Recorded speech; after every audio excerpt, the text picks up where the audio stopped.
অনলাইনে একটা পেজে ছোটবেলা সেই খাবারগুলো দেখে আর লোভ সামলাতে পারলাম না, তাই তাড়াতাড়ি অর্ডার করে ফেললাম। আর অর্ডার করার পরে এই যে আমার পার্সেল চলে আসছে, পার্সেল নিয়ে আমার মেয়েটা বসে পড়ছে, এটা কাটাকুটো করছে, বলতেছে আম্মু আমি আনবক্সিং করব, দেখি ও আনবক্সিং করতে পারে কিনা সেটাই দেখার পালা।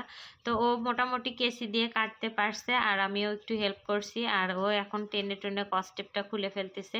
এই খাবারগুলো ছোটবেলার স্মৃতি একদমই পুরো মনে করে দিবে, কারণ ছোটবেলায় এই খাবারগুলো অনেক বেশি পাওয়া যেত, এখন এই খাবারগুলো খুব একটা দেখা যায় না। অনেক দিন পর এই খাবারগুলো দেখে মনটা একদম অস্থির হয়ে গিয়েছিল, তাই মনে হলো যে একবার হলেও এটা খেতে হবে, খেয়ে দেখি খাবারগুলো কেমন। তো আমার মেয়েটা এদিকে খোলার জন্য বসেছিল, সে খুলতে পারছিল না, আমি কেচি দিয়ে একটু হালকা কেটে দিলাম। এরপরে সে এর ভিতরে থেকে আস্তে আস্তে একটা একটা করে খাজানাগুলো বের করতেছে। তো এখানে একটা একটা করে বক্স খুঁজে বের করতেছে। এখানে অনেকগুলো বক্স দিয়েছে, এই অনেকগুলো বক্সে প্রায় 7টা বক্স আছে, 7টা বক্সে প্রায় 7 রকমের খাবার আছে।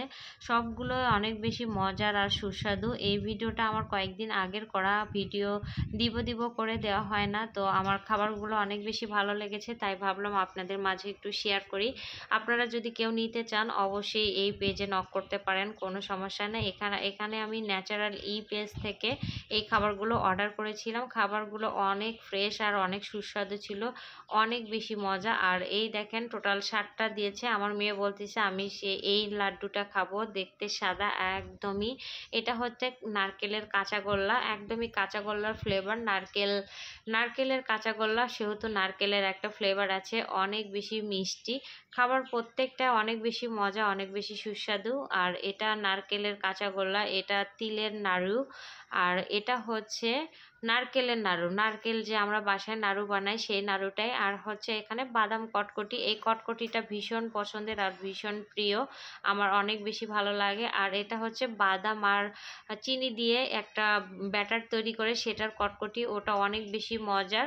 আর ছিল মস্তানগড়ের কটকটি, যেহেতু আমরা বগুড়ার লোক, বগুড়ার কটকটি খেয়েই থাকি, এটা আমাদের কাছে নতুন কিছু না। তবে এটা যারা বগুড়ার বাইরে থাকে এটা অনেক বেশি মিস করে, এটা ট্রাই করতে পারেন, অনেক বেশি মজা। আমার কাছে সবচেয়ে বেশি সুস্বাদু লেগেছে এই শনপাপড়িটা, একদমই মালাই শনপাপড়ি, অনেক বেশি মজা আর অনেক বেশি সুস্বাদু।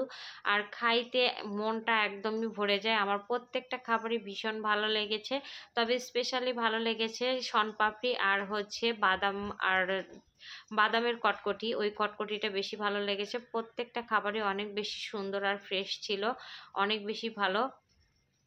আপনারা চাইলে ট্রাই করতে পারেন। আমার এইগুলো কথা বলতে বলতে আবারও জিভে পানি চলে এসেছে, কারণ খাবারগুলো আমার কাছে অনেক বেশি ভালো লেগেছিল। তো এই ছিল খাবারগুলো, আপনারা চাইলে এই পেজ থেকে আপনারা অর্ডার করতে পারেন, অনেক বেশি মজা আর অনেক বেশি সুস্বাদু। তো সবাই সুস্থ থাকবেন, ভালো থাকবেন, আর আমার জন্য সবাই দোয়া করবেন, আর আমার পেজটাকে সবাই সাপোর্ট করবেন। এই যে আমি কাছে থেকে দেখাই দিচ্ছি, প্রত্যেকটা বয়ামে লেখা আছে, দেখেন প্রত্যেকটাতেই কোনটা কি সেটা সুন্দর করে লিখে দেওয়া আছে। এখানে প্রত্যেকটা খাবারই অনেক ভালো।